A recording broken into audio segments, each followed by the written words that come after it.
2 Korintiërs, hoofstuk 11. Nou ons is al van Augustus maand af in Korintiërs, wanneer ek preek, en ons is besig om so na die einde van Korinte toe te gaan. Ons nog hoofstuk 12, stuk van 11, 12 en 13, en so ons deur om. En ja, ek dink dit is my interessant as 'n mens so kyk na die verloop van gebeure in die gemeente van Korinte, wat daar gebeur, en as ons Paulus se hart sien in hierdie gemeente, dit wat die Here in en deur Paulus kom doen. Volgens sy tema is Paulus se gewilligheid om te dien. Dan wil ek amper sê, dit is net die tema alleen, en dit wat Paulus uitleef moet vir ons vanmôre 'n inspirasie wees, 'n aanmoediging wees, 'n aansporing wees. Maar dan sien ons dat te midde van wat Paulus dien, het dit nie met hom seepvlak verloop nie. So ons lees vanaf vers 7. Ek het vanmôre die Nuwe Lewende Vertaling, ek het uit die ou vertaling gewerk, maar die nuwe vertaling het net so vaag dat dit net vir my makliker stel. Dus ek het miskien 'n fout gemaak deur myself te verneder om julle gees op te hef, omdat ek God se goeie nuus gratis aan julle gespreek het. Ek het eintlik ander gemeentes beroof deur van hulle vergoeding te aanvaar om julle te bedien. Toe ek by julle was en 'n tekort ondervind het ek vir niemand 'n las geword nie. Want die broers wat van Macedonië afgekom het ten volle aangevul wat ek tekort gekom het. Ek het my weerhou en sal my ook verder daarvan weerhou om enigiets op sigself vir julle 'n las te word. Die waarheid van Christus leef in my. En in daardie stukkie, daardie vers met ons vanmôre sommer net so vat as die Here maak dit vas in ons harte. Die waarheid van Christus leef in my. Hierdie is vir my 'n saak van trots en ek sal nie toelaat dat dit my in die omgewing van Agaia ontneem word nie. Waarom nie? Omdat ek julle nie lief het nie. God weet dat ek julle innig lief het. Wat doen ek? Sal ek aanhou doen? Daarom sal ek die aanleiding afsny van die mense wat 'n geleentheid soek om as gelykes gevind te word in die saak waaroor hulle spog. Want sulke mense is valse profete. Hulle is bedrieglike werkers wat voorgee dat hulle apostels van Christus is. Geen wonder nie. Die Satan self gee immers voor dat hy engel van die lig is. Daarom is dit ook niks besonders dat diegene homself voordoen as die dienaars van geregtigheid nie. Hulle uiteindelik sal wees wat hulle volgens hulle dade verdien. Hulle eintlik sal wees wat hulle volgens hulle dade verdien. En tot sover. Hemelvader, baie dankie dat ons volgens die woord wat oopmaak, daaruit kan lees en vanmôre vir U kan vra, Here, spreek in ons harte in. Here, ons is hier, ons is in U teenwoordigheid. Ons is hier dat ons kan hoor wat U vir ons sê. Dankie dat ons dit voor U kan neerbuig. En ons afhanklikheid van U kan beleef word. Ek bid dit en ek vra dit in Jesus naam. Ek herhaal weer die tema van volgens se boodskap, Paulus se gewilligheid om te dien.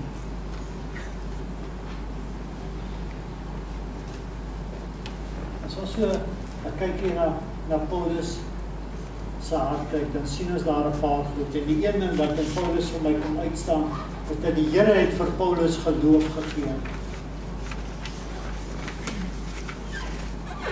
En dit is kosbaar.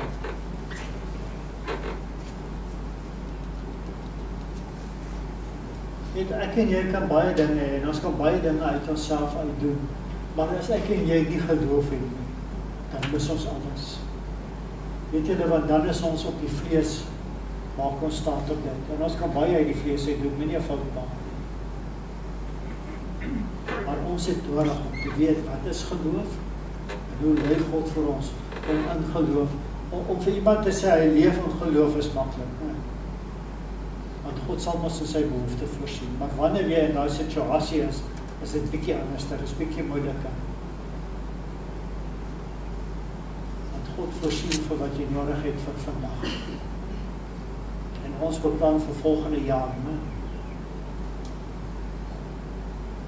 Dit maak dat die mense, Here, U wil nie, my wil nie. Geld was vir Paulus nie beskikbaar nie. Hy het in afhanklikheid van God geleef.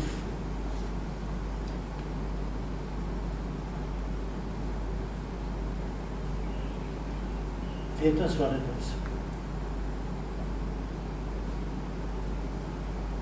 Ons weet wat die Bybel sê wat dit is, maar het jy dit al beleef in jou lewe?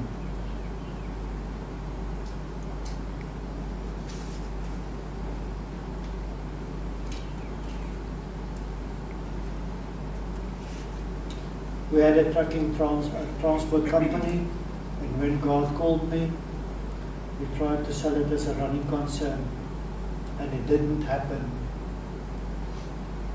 Why? It was actually very easy because God said no.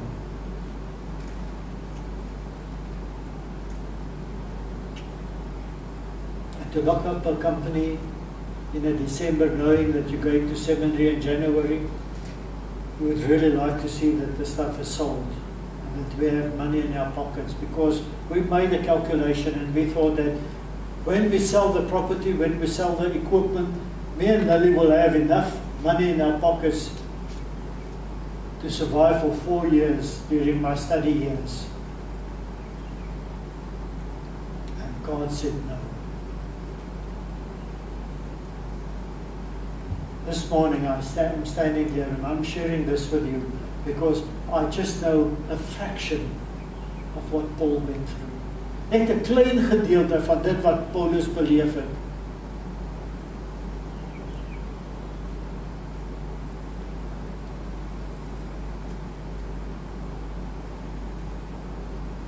En dan dank ek God dat ek nie nodig het om op hierdie preekstoel te staan en met julle oor geld te praat en oor geld te preek.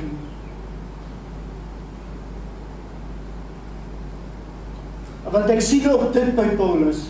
Paulus het nie oor geld gepreek, hy was oor geld bekommerd nie. Waaroor hy bekommerd was, was mense se siele. Mense wat verlore gaan. Sonder Christus, vir ewig verlore.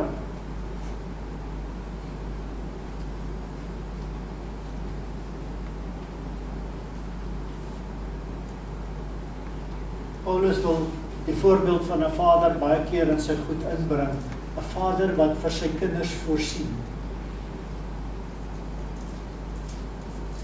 En baie keer verstaan klein kinders nie waar geld vandaan kom nie. En pa het maar sy chequeboek, nee, dus ons nog chequeboeke gehad. Jy skryf ons net 'n check uit, saak is afgehandel. Of pa, jy het maar so 'n stukkie plastiek, ek sien jy trek hom net deur en hy gaan deur en jy het dit goed. Maar agter dit is daar veel meer as net die plastiek of net die chequeboek. Eerstens is daar 'n hart van 'n pa om die behoefte van sy familie te voorsien. Ek sien dat Paulus dit so benader, die gemeente van Korinthe. Hy voel dat hulle sy kinders is en weet julle, ek kan my inleef daarin. En dan sien ons dat Paulus was 'n tentmaker.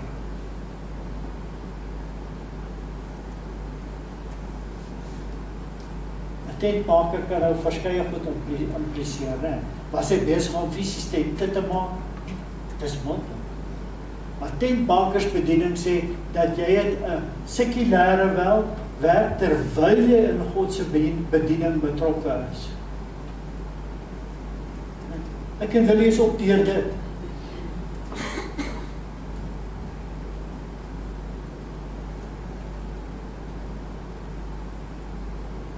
Ek het 'n lorry gehad.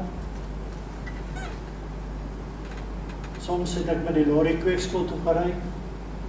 En in die middag het ek goed in Whiteville gaan laai en teruggebring word op 'n spruit toe, nog afgelaai en dan teruggekom huis toe. En dan het ek 'n aandete gehad en kan ek begin met my boeke vat en studeer. Was dit maklik? Nee, in hemelsnaam, dit was nie maklik nie. Maar die Here het gegee dat ek en Lily kon doen waarvoor hy ons geroep het om te doen.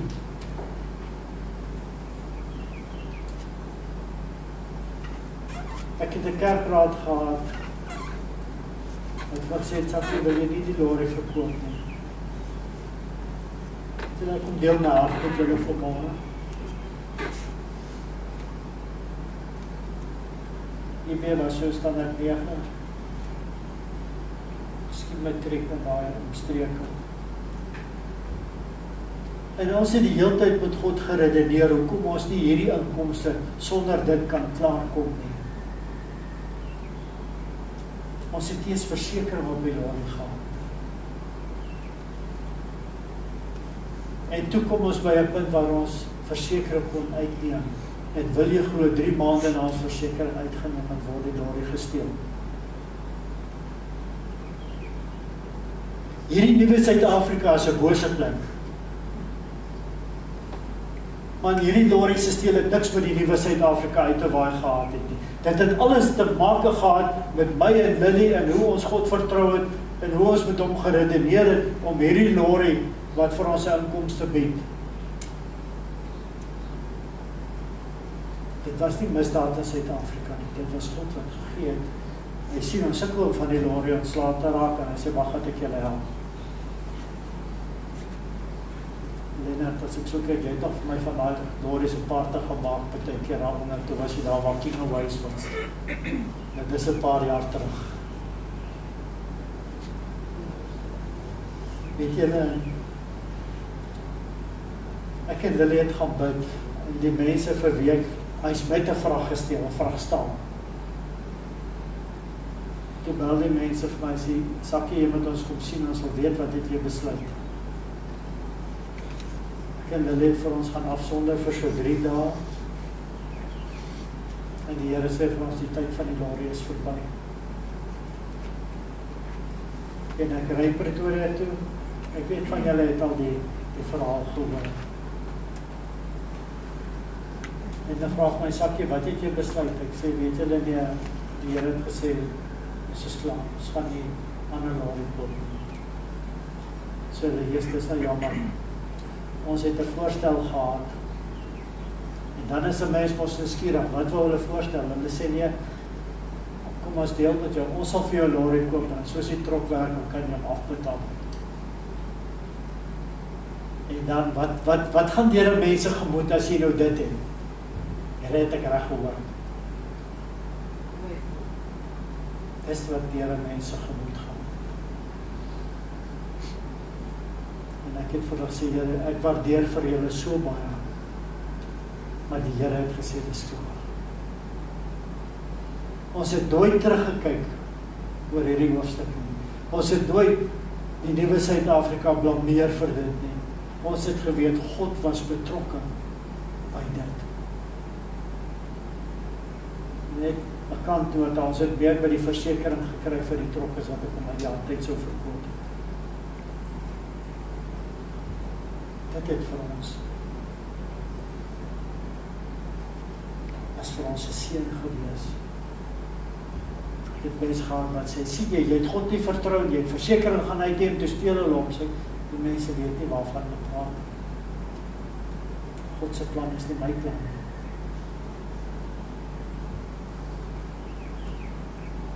Hoe dit gebeur het, weet ek nie, maar God het daarin gehad aan, wat finansies, waar haar tekort was, het God het kom aanvul. En sê, ek kan nie vir julle rand en sente vertel, maar ek kan hulle nie baie gekry. Ek beleef iets van Paulus, as hy sy hart in het ding sit.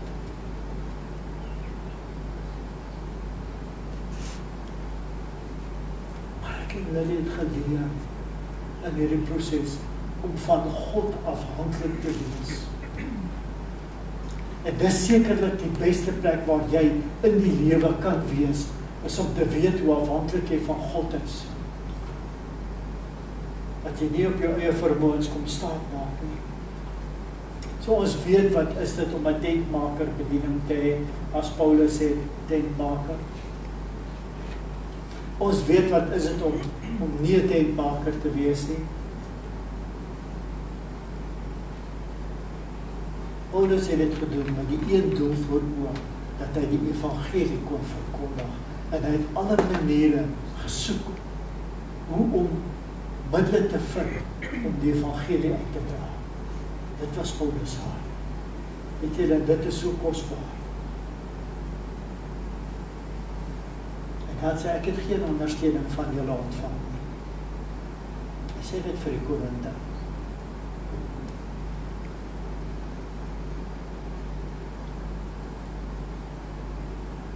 Want hy was te bang dat iemand sê, ja, jy het nie gewerk nie, maar jy het geld van ons gekry. Ja. Toch is die Bybel baie duidelik oor finansies in daardie opsig. Paulus, 'n man van God. En Korinte waarderend vir Paulus gehad.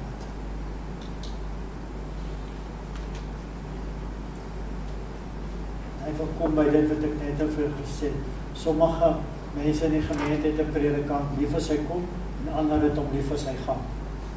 So hier was 'n gedeelte van die gemeente wat vir Paulus omgegee het, maar daar was ook 'n gedeelte in hierdie gemeente wat nie vir Paulus omgegee het, wat krities was, wat gekyk het, waar fouteer hy. Die meeste van die mense was in daai kategorie, wat gekyk het, wat doen hy verkeerd.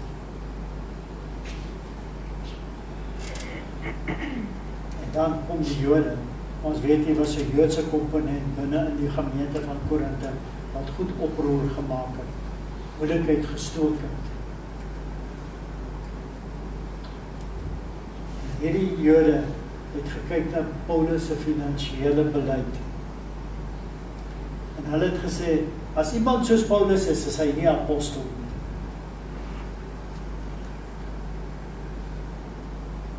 En kyk, hy ontvang nie geld nie.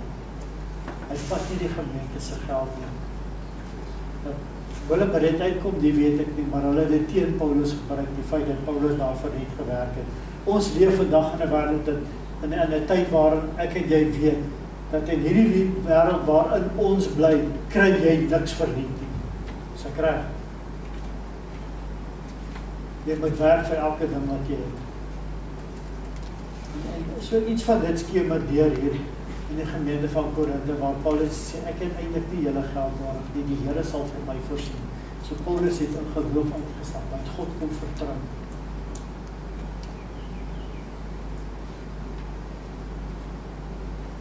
En dan sien ons dat Paulus het sy apostelskap verdien.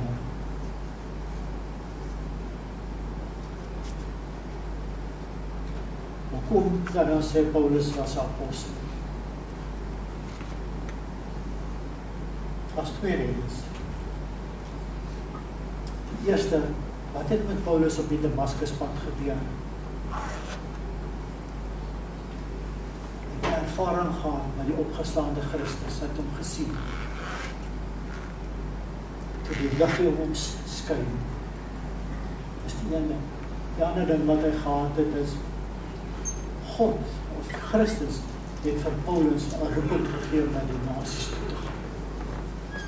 Hy het dit nie na eie goeddenke gedoen. Hy het 'n ontmoeting met God gehad, hy het 'n roeping van God gehad. En nou moes Paulus dit besluit om gaan ek dit doen. En by Paulus was daar nie twyfel nie. Nou moet ons weet, Paulus was 'n bekwame man gewees. Hy was bestem om eendag die hoofpriester te wees. En hy lê dit neer en hy stap God se pad.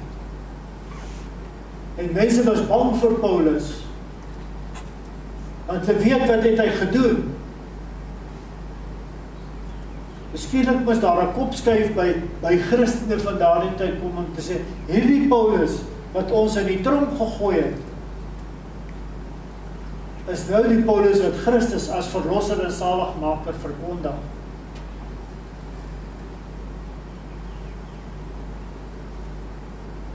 Ek kan baie lyne deurtrek.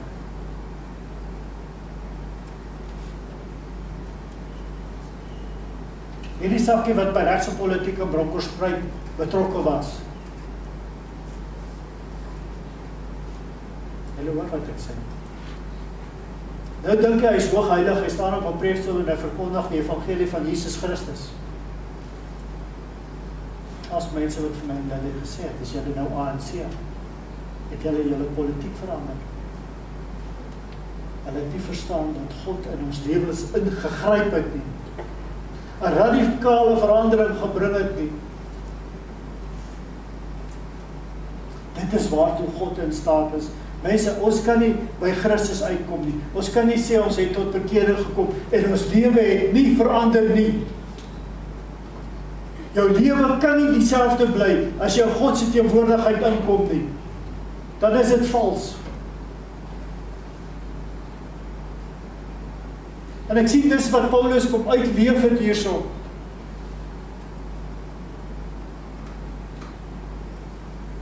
Paulus het nie vergoeding gekry nie. Hy het sy reg op vergoeding opgegee.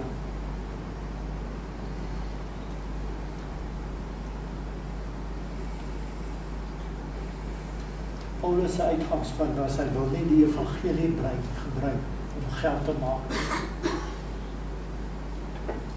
Weet jy, en op dit alleen kan ons vanmôre net so gaan stil staan en dan kyk na die televisie. En waar baie mense vanoggend voor die televisie sit en kyk na predikante of leraars of wat hulle self ook wil doen, profete. En dan gaan kyk, waar staan hierdie mense se bankrekeninge?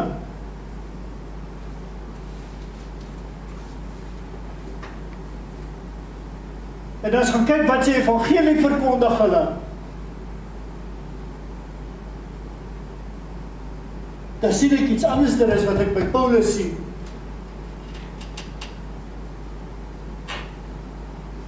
Dis my hartseer. Dat mense die evangelie gebruik om baie geld bymekaar te maak en dan die vermetelheid het om te sê, wie is julle om vir my iets te sê as God my kom seën?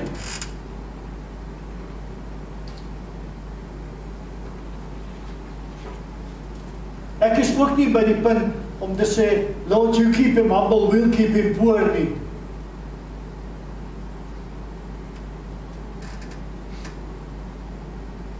Daar is lewensomstandighede, lewensmiddele, lewenswyse wat 'n mens moet handhaaf.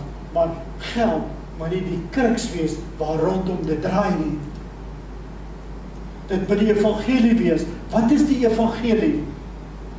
Mense, dis mense wat Christus nodig het, is nodig om Christus in sy totaliteit te ervaar, Christus se vergifnis, Christus se vryspraak, hoe dat Christus se mense lewe kom verander, van 'n mens 'n nuwe mens kom maak. Dit is die evangelie. Daar's te veel mense wat Christus net hier by hulle voeg, maar net met hulle lewe aangaan. In die hemelse naam, dis nie veronderstel om so te wees nie. Ons kan nie 'n ontmoeting met God hê en bly wees dit wat ons was nie. Paulus se lewe het daarvan getuig.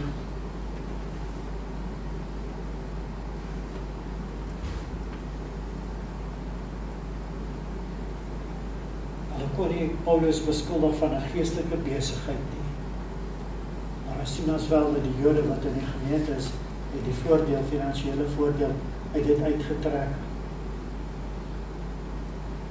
Wat is die grootste as ons deur Korinthe kyk? Wat was Paulus se bekommernis gewees? Mense vals leraars. Vals leraars. Ja, as dit in daai tyd so was, wil ek vanmôre vir julle sê, in vandag se tyd is dit baie erger. Ons mense lees nie, want ons sit die televisie aan. Mense lees nie hulle Bybel nie. Mense, ons het nodig om tyd in God se woord te spandeer. Ek wil vir julle sê, elke keer wat ek deur die Bybel lees, dan is daar iets wets wat vir my kom uitstaan. Dat God dit vir 'n mens kom oopbreek. Ons moet weet wat in God se woord staan. Ek het 2 weke terug toe ek gestaan het ek vir julle gesê, John MacArthur het gesê, in order to know the counterfeit. You need to know the original.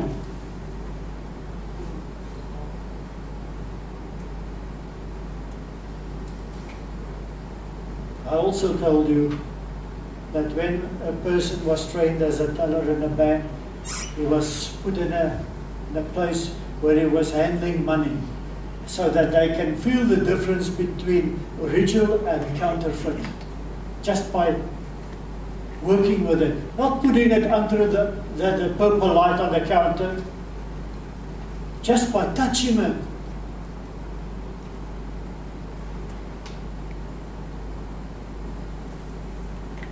It's too easy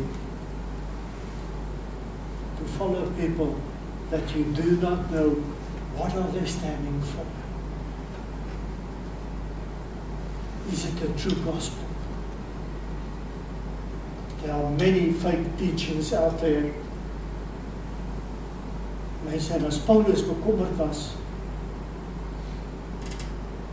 oor die Korinte, hoeveel te meer het ek en jy nie nodig om vir mekaar se geestelike gesondheid sorg te dra nie. Want ons kan sê, Here, jy het nodig om vir ons te help, om vir ons te beskerm.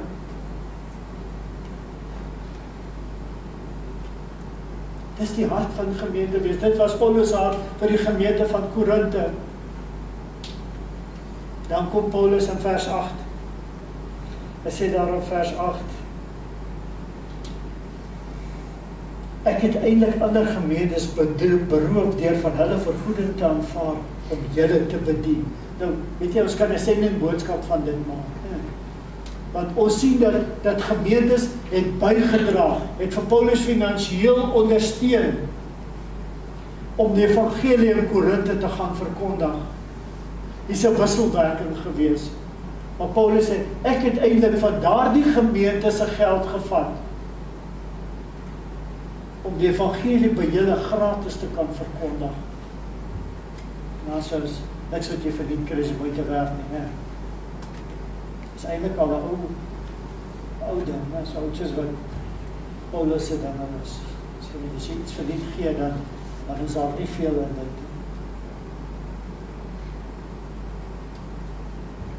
Waar is die gemeente Macedonië? Watter gemeente was Macedonië? Wie kan so vanaf vir my sê?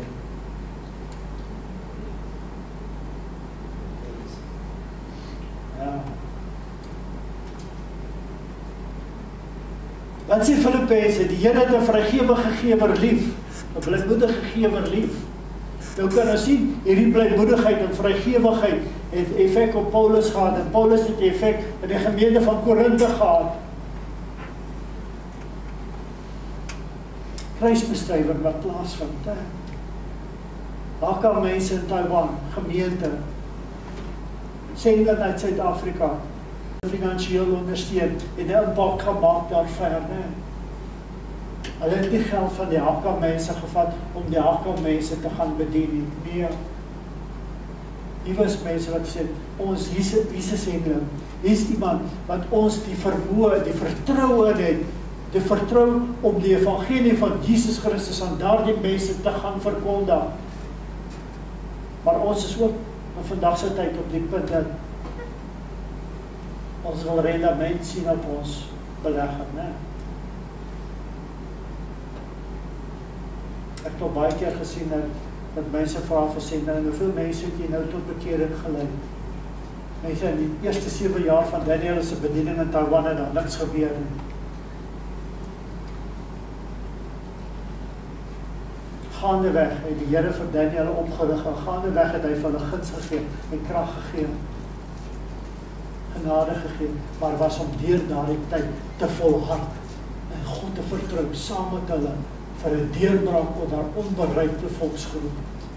Ek sien dit in hierdie gedeelte as hier 'n gemeente is wat finansiëel bydra om vir Paulus te gaan om die evangelie te verkondig, en dan kom ander mense en hulle verdraai dit.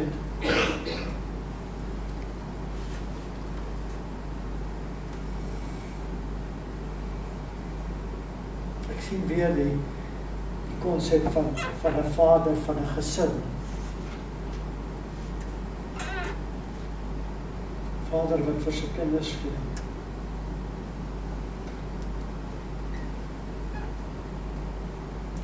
Paulus het offers gebring, sodat die Korinte kon hê wat hulle nodig het. Wat het mense nodig? Jesus Christus. 'n opgestane Christus.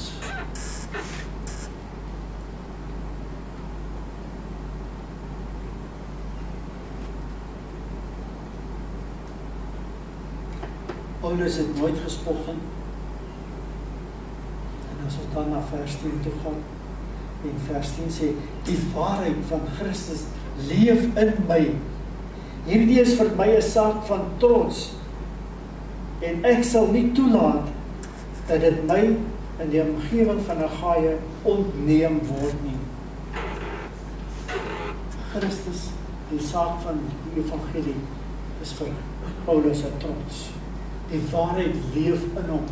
Mense, en ek wil vanmôre vir u sê, as ons hier sit, en ons sê, ek is 'n kind van God, dan met die waarheid van God in ons lewe.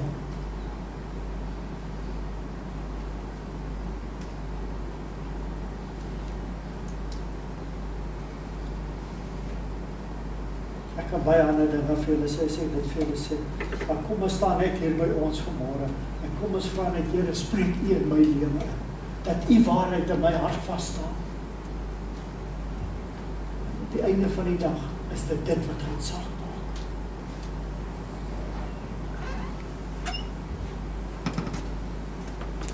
Paulus het nie groot gepraat.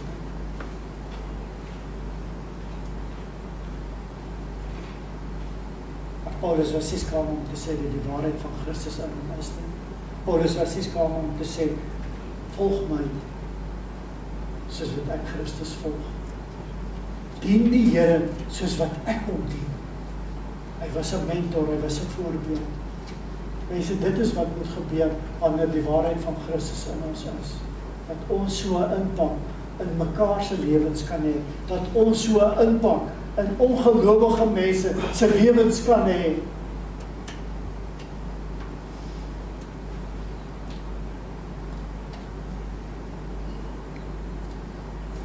Paulus het deur hierdie lewenswyse van hom gepoog om die Jode wat gespog het stil te maak.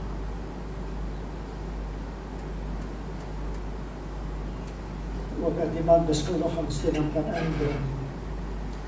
Die een ding wat Paulus ywerig gehad het, is dat sy hande en sy gewete rein was, skoon was voor God. Nie voor mense nie, voor God. Ons kan mense wol op die oor draai. Maar om rein voor God te wees, dis wat saak maak. Paulus wou nie sy vyande 'n geleentheid gee om hom te beskuldig. Hy sê dis kosbaar. En as die Here help vir ons om dit te doen.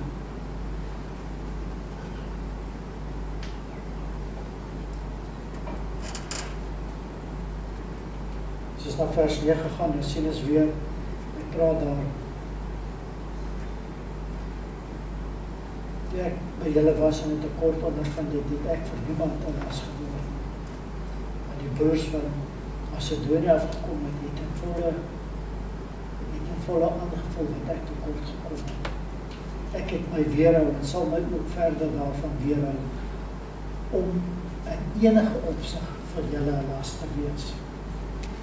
Dis al wat ek vir julle wil wees, ek wil die evangelie vir julle verkondig.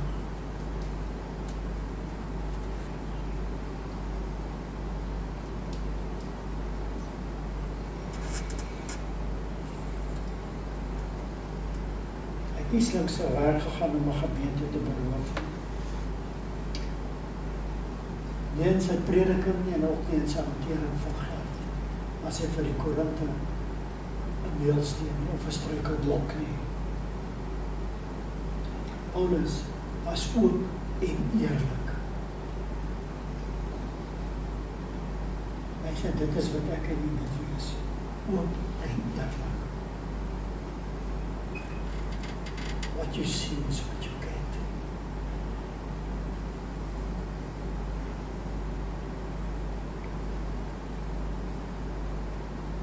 wil afsluit. En dan kyk ek na kerke van vandag. En my hart is stikkend as ek na kerke kyk. En die evangelie van Jesus Christus is eintlik op die agtergrond geskuif, want geld is op die voorgrond.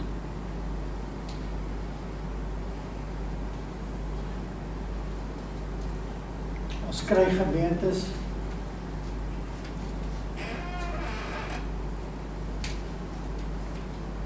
ek vra julle vraag, dit is net 'n gedagte wat hier by my kom.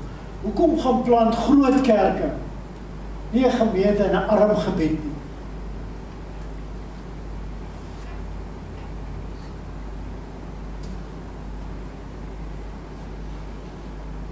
As die geld nie.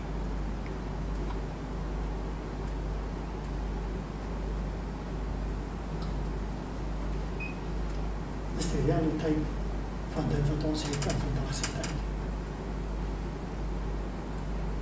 Want dit bring 'n offer om daar te wees. En dit bring miskien 'n predikant wat vir 'n baie klein salaris werk op 'n arm gebied. En weet julle, ek wil sommer Danwil kom uitsonder. As min predikante wat 'n predikant in Danwil wil wees. Maar daar is nie geld. Daar is nie mense met geld nie. Ons gaan kyk na die ryker voorstede en dan kan ons gaan kyk op Pretoria. Daar staan die meeste kerke. Ons kan sê, oh, it's the Bible Belt. Daar staan allemaal hier in die ooste van Pretoria en ek kan vir julle so by die name opneem. Dit is waar die mense so geld het. Dit is waar die mense bly wat geld het. Dit is 'n aanklag teen die kerk van die Here Jesus.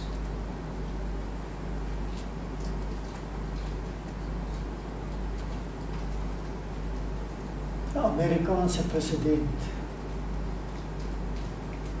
I will tell the story in English. Teddy Roosevelt was one of the presidents of the USA, and he went on a hunting trip in Africa. And at the time, he returned with a ship. But with him, there were 2 missionaries on board that spent their whole life in Africa sharing the word of God, preaching the gospel to the lost people. And when they got on the harbor, as they came to the US, there was a multitude of people welcoming Teddy Roosevelt back.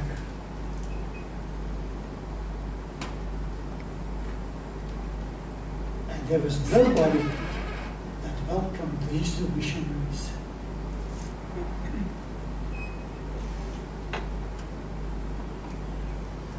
And the man was a bit disturbed by it. And then his wife had to remind him. He says, bear in mind that we have not returned home yet. Our home is in heaven. Mense, ons moet vir ons herinner aan dit in die tyd waarin ons leef. Dat my en u woning is nie op hierdie aarde nie. Ons woning is in die hemel. Maak seker jy kom daar.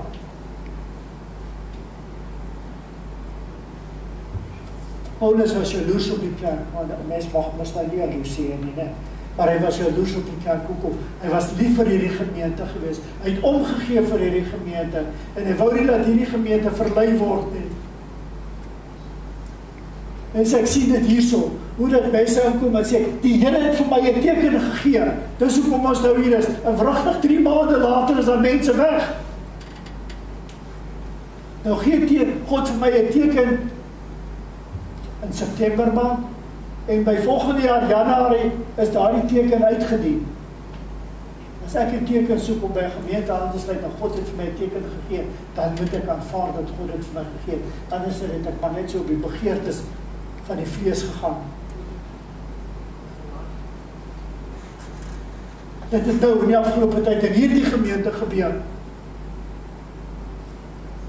God verander nie sy gedagtes. 'n oogwink nie.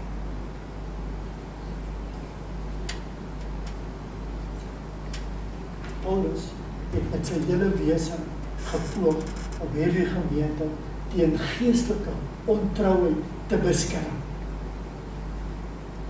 Is dit nie wat vandag moet gebeur?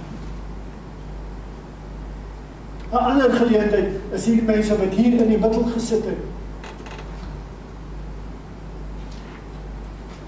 Het hulle besluit dat Hebrew roots is 'n beter opsie, want daar kan ons saligheid verdien. Die evangelie kan nie so eenvoudig wees dat ons dit net verniet ontvang. Jy ontvang dit miskien verdien, maar dit is die nasorg, dit is die pad wat jy saam met Christus stap, wat nie verniet is nie, wat iets van jou vra, dit vra 'n prys van jou.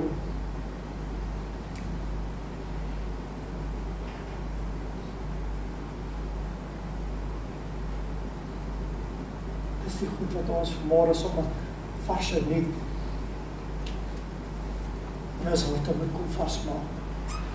Die belangrikste ding wat Paulus aan hierdie gemeente oorgedra het, was die evangelie van Jesus Christus.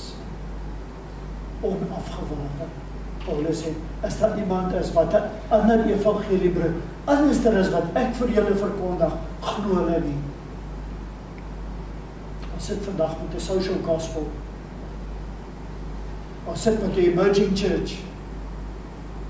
Ons sit met mense wat glo daar's meer as een pad na die hemel toe, na God toe. Dis die realiteit van dit wat ons sê. Hulle maak dit vir mense maklik om die pad van, of sogenaamde pad van God te stap. Mense, kom ons hou vas aan God se woord. Niks meer nie, niks minder nie. Mag God julle vanmôre so styf kom vashou. Mag hy vir julle toevou in sy liefde. En dat ons vanmôre opnuut sy liefde, sy ontferming, sy beskerming kan beleef. Ek bid ek in Jesus naam. Hemel Vader, baie dankie vir hierdie oggend.